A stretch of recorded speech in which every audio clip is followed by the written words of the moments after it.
Don Bell, mukhang malapit na nga ang pagbabalik sa teleserye. Buwan ng Mayo ngayong taon, nang huling napanood sina Donnie Pangilinan at Bel Mariano sa una nilang teleseryeng Ang Can't Buy Me Love.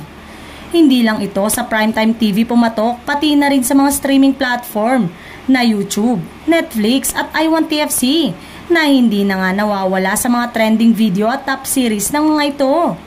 Kaya naman, marami na ang mga nag-aabang sa susunod na proyekto ni na Donnie at Bel.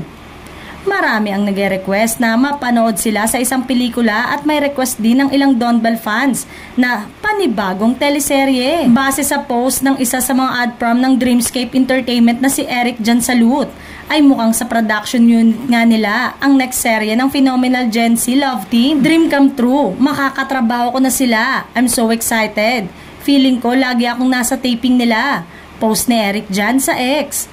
Mukhang kasado na nga ang Dreamscape Entertainment serye ng Don Bell. Pinusuan nga agad ito ng Don Bell fans at kahit hindi naman sinabi kung sino ang tinutukoy sa nasabing post, ay ina-assume agad nila na sina Donnie at Bel Mariano ito dahil sa #DB na ginamit.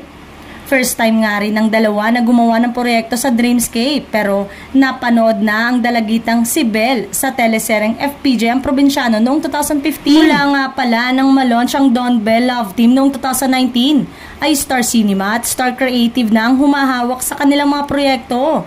Gaya ng first and second season ng He's Into Her na produce ng Star Cinema noong 2021 and 2022 respectively. Taong 2023 nang bumida sila sa Can't Buy Me Love na production naman ng Star Creative.